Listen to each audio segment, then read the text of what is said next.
Paradigms control the results in your life. They have the power over everything. Relationships, your income. And you know, when you shift your paradigm, everything in your life improves.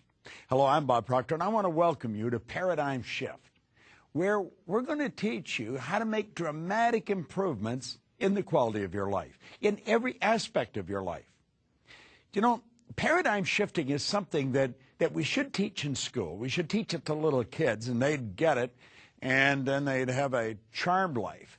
If you want to improve the results, the paradigm has to be shifted. You know, Eric Hoffer one time said, no matter what our achievements might be, we think well of ourselves only in rare moments. We need people to bear witness against our inner judge, who keeps book on our shortcomings and transgressions. We need people to convince us that we are not as bad as we think we are. You know, Eric Hoffer was a wise man, and I think that he hit the nail right on the head here. Who do you think that inner judge is? You know, that little voice inside that's telling you, you can't do this or you can't do that.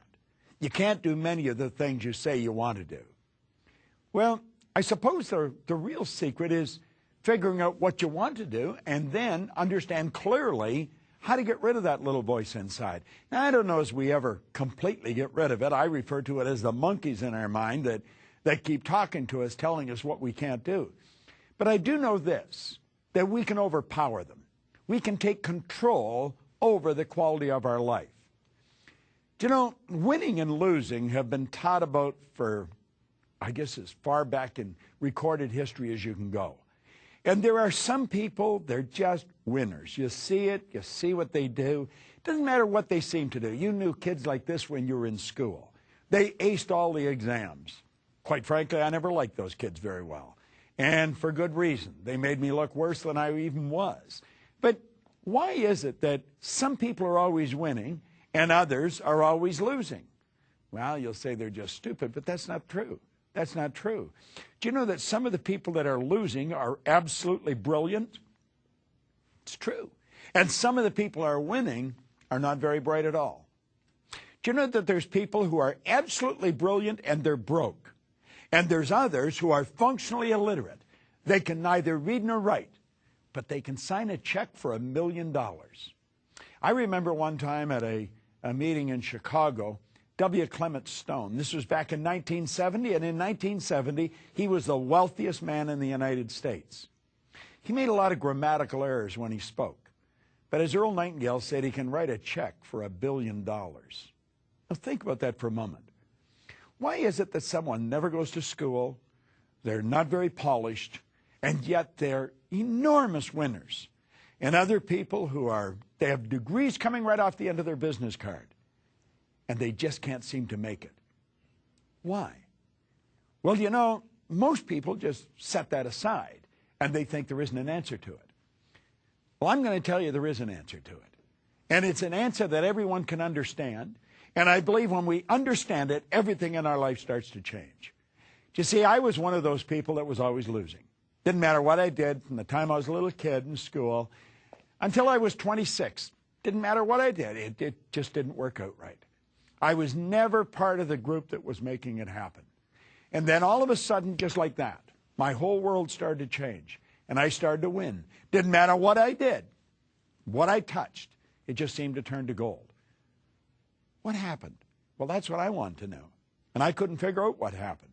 You know, I knew I wasn't lucky. I seemed to have an innate awareness inside that there wasn't any such thing as luck, regardless of how much you want to believe it.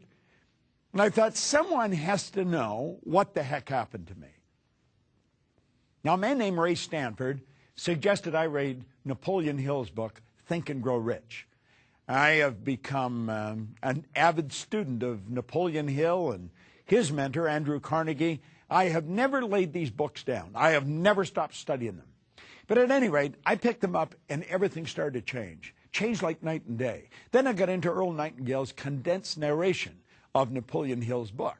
And I started to listen to that record. Now, I was doing something that was very, very strange. No one else was doing it. I was driving around with a portable record player that operated on flashlight batteries, listening to a long-playing record. Now, you might not even know what a record is. They're so long gone. But I was driving around playing them. And I was playing the same record over and over and over again. And I kept reading the same book over and over and over again. In fact, it was the first book I ever read. Now, I have a wonderful library of books in my home today. I have 3,000 or 4,000 books. But this was the first book I read, and I couldn't seem to lay it down. I have never stopped reading that book.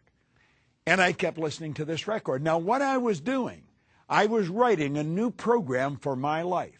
It was so totally strange what I was doing. People really couldn't understand it. I didn't understand it myself. They were wondering what was happening to me. But you know, I was moving from the category of losing to the category of winning.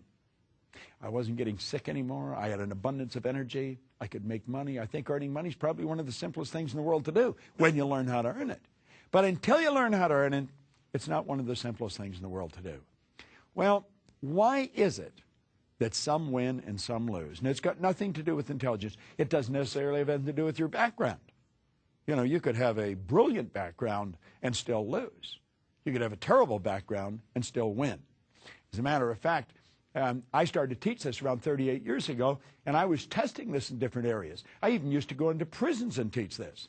I had people that were paroled to me where I had them tear up the parole so that they'd get a passport and I could take them off to another country where we were opening a business. And I found that it didn't matter who you were or what had gone on in the past, you could win. You could be young, you could be old. You could be male or female. You may be an intellectual giant or maybe not very bright at all. None of those things have anything to do with winning. Now, most people will tell you they do. I think they can contribute, but they certainly don't control it. Paradigms are going to make you or break you. And it's a strange thing. The average individual couldn't even tell you what a paradigm is. Now, understand this. It's your choice whether they make you or break you. It's your choice. But here's another point. There is absolutely no allowance for ignorance. You say, but I don't understand. That's too bad. You still lose. I want you to think of something that not too positive, but a little baby. You hear them falling out of windows and off balconies. The babies don't stay suspended in space until somebody comes along that understands the law of gravity. That law that states anything heavier than air is attracted towards the center of the world. That baby goes down and gets hurt or killed. You'd say, but the baby doesn't understand. It's too bad. There is no allowance for ignorance. Well, there's laws of this universe. The whole universe operates by laws. Dr. Werner von Braun said that the natural laws of this universe are so precise that we don't even have any difficulty today building spaceships. We can send people to the moon, and we can time the landing with the precision of a fraction of a second. He also said these laws must have been set by someone. He said after studying the spectacular mysteries of the universe, he was led into a firm belief in the existence of God. Now, here's a scientist, one of the most brilliant in the world, the father of the space program. Well, you see, God operates by laws. Everything operates in precise order. And you know something? You've got a control mechanism in you, but you were given the ability to control it. That's right.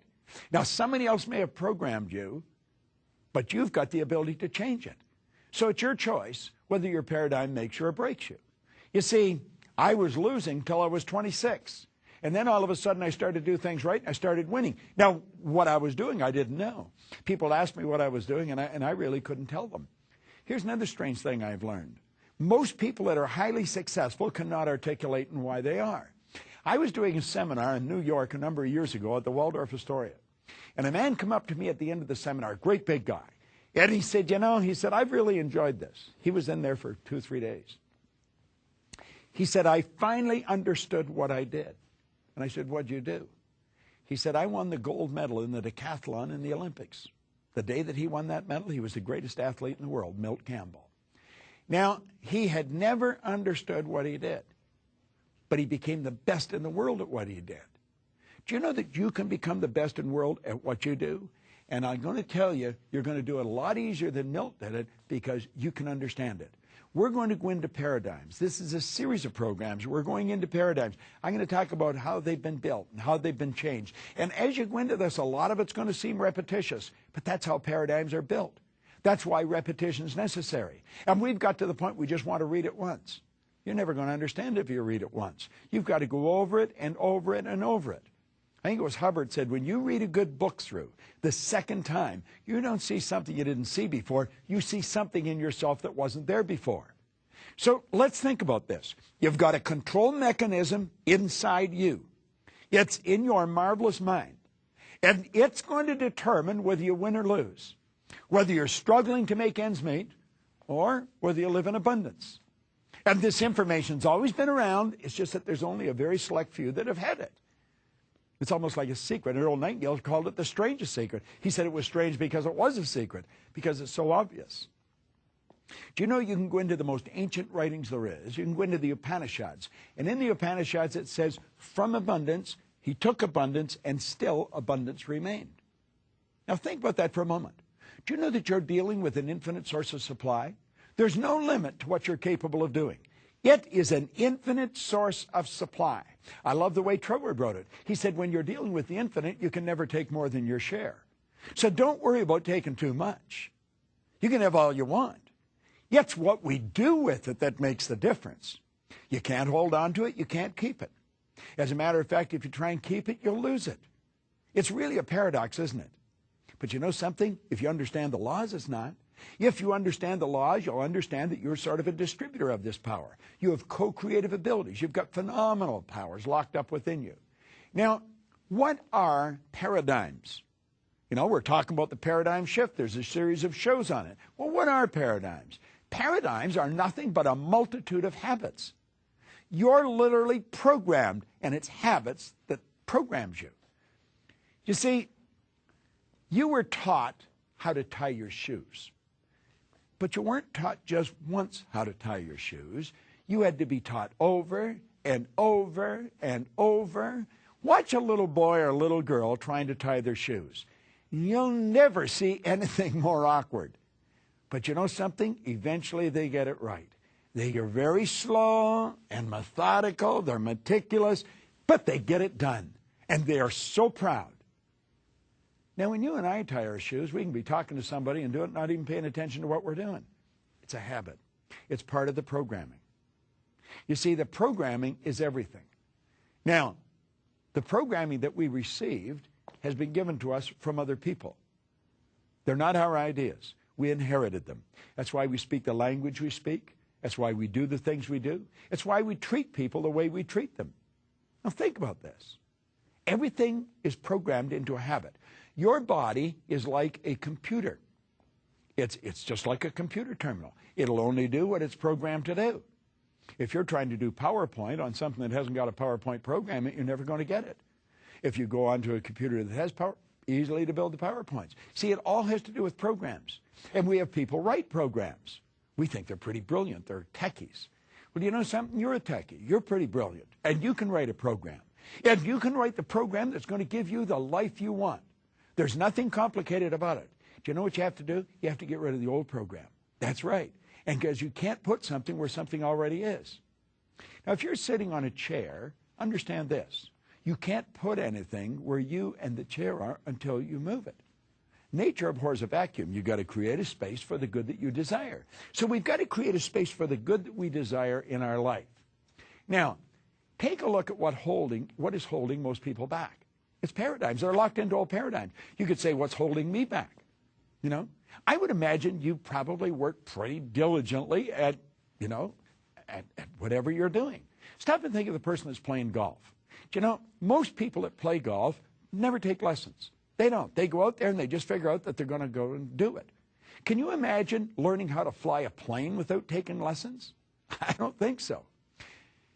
If I was going to get in a plane that you got in, I would want to go to the very best pilots in the world, and I'd want them to show me how to do it.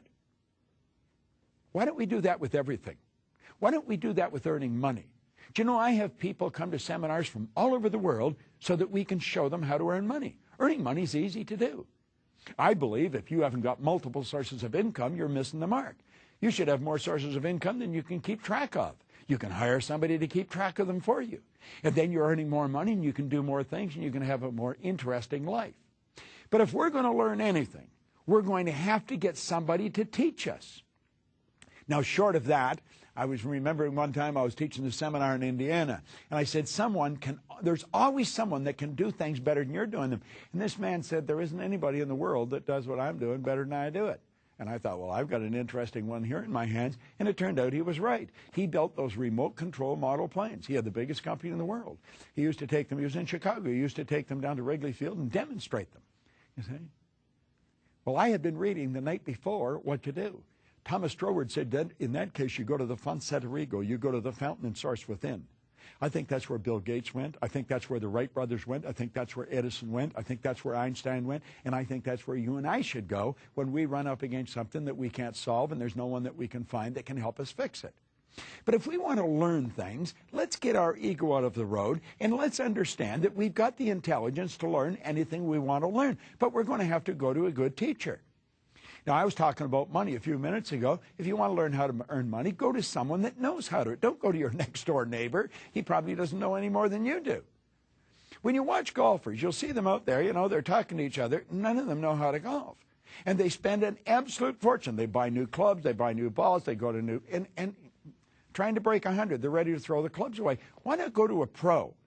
Just the slightest shift in your hand, and that ball will go out like a clothesline. But if you don't make that shift, that ball is going to go right into the water. And isn't it strange, if you think it's going to go into the water, it'll go in the water? Do you know that the image you hold in your mind controls the chemical makeup of your body? Jack Nicklaus calls that going to the movies. Well, most people are held back in whatever they're doing by old paradigms. Now, paradigms influence your thinking. They influence my thinking. My paradigm influences my thinking. Yours influence you. Now, if you want to change your way of doing things, you're going to have to override the paradigm, and that's not an easy thing to do, and it can be scary. It can cause a lot of discomfort. Paradigms control what you do. So if you're going to change what you do, you have to make up your mind you're going to override the paradigm. Now, I want you to think of this for a moment. Feeling is a word that we've invented to describe our conscious awareness of the vibration we're in.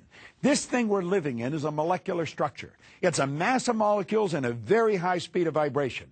When it's in a positive vibration, we feel good. When it's not in a positive vibration, we feel bad. Positive and negative are a law. It's part of a law of opposites, a law of polarity. Well, what we want to do is we want to feel good. The vibration is controlled by the paradigm. Now, a person can be getting good results and feel pretty comfortable. You can be comfortable getting bad results. As a matter of fact, that's one of the tricky parts of this. If you're going to overcome the paradigm, you've got to do things that cause discomfort. Change the grip on your golf club. I guarantee you're going to feel very awkward. And get that ball, boom, boom, away it goes. 250, 300 yards. You wonder, how did that happen? It felt so uncomfortable.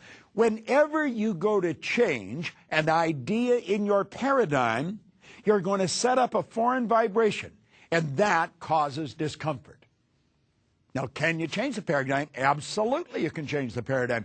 You can change anything. God gave you complete control over your life. Now, you don't do it by yourself. You do it in harmony with God, working with God's laws. Well, how do you do it? Well, I always say there's a simple three-step process to it. Just a simple three-step. Let's talk on one. As you go to do this, you're going to find that you got to make a written statement in the present tense describing exactly how you're living. Now, that's right. And you may not like the way you're living. You've got to describe all aspects of your life. Leave nothing out. Now, think about this. You don't be reluctant to get down and write some of the negative. There's things you don't like. Don't sweep them under the rug. This is where you've got to take a look exactly like it is. It's like Ray Stanford told me. He says, Bob, you've got to look at it the way it is. I was unhappy, sick, and broke. He made me recognize it. If you don't recognize the problem, you're never going to change it. So you've got to sit down and write out the problem or your life in complete detail, in every detail you can. And then, that's the way it is. Then you take another sheet of paper. On the top of that sheet of paper, put A. Then take another sheet of paper, and the top of it, put B. And now, on the B list, I'm going to suggest that you make a statement, a written statement in the present tense. I always recommend you start by writing, I am so happy and grateful now that. And describe how you want to live, exactly how you want to live. This is going to take a little time. You're not going to do this in 15 minutes. As a matter of fact, you may take a couple of days. You may take a couple of weekends. If you're married, you might want to do it with your spouse. If you have kids, you might want to get the whole family involved in this. I told you this is strange behavior. The people up and down the street aren't doing this. But you've got to sit down and decide exactly how you want. Now, most people get locked into how they think they could do it. I don't even want you thinking of how you're going to do it. How you're going to do it is irrelevant until you decide to do it. You decide how you want to live. What kind of health do you want to enjoy? What do you want your body to be like? What kind of money do you want to earn? What kind of trips do you want to take? Who do you want to associate with? Now, I'm going to be very honest with you. I don't spend a lot of time with anyone that isn't very positive. I just don't want to be around them. Carl Menninger from the Menninger Foundation one time pointed out, he said environment is more important than heredity. In other words, the people that we surround ourselves with have a greater impact on our life than what's built into the genes. I have a very good friend of mine, Jane Wilhite. You should look her up on the internet. PSI Seminars, PSI Seminars. It's one of the most successful seminar companies in the world. But Jane said one time, she said, I won't mix with anyone that doesn't think I'm special. And I thought, whoa. That's right. She said, I don't want to spend any time mixing with people who don't think I'm special. And then she went on to explain why. She said, if they don't think I'm special, they don't think they're special. She said, I want to mix with people that see the specialness in us. Do you know that we're God's highest form of creation? There's nothing on the planet that'll even come close to you. Well, why would you want to spend time with people that are talking about how bad things are and why they can't do this and why they can't do that? Well, I've come to the point where I don't want to spend time with people like that. Now, I have friends all over the world. I do. I have friends on almost every continent that you can think of. But you know something? They all know how special they are. And so they recognize the specialness in me. And we treat each other that way. I want you to sit down and write out exactly what you want, how you want to live, the kind of home you want to live in, the vacations you want to take, the clothes you want to wear, the people you want to mix with. This is a want list. And understand you don't have to know how it's going to happen. But describe your lifestyle in as much detail as possible. And you're going to find that as you do this, things start to happen. Now, here's the second point. I said there was 3 points, 1, 2, and 3. The second. This is the stumbling block for most people.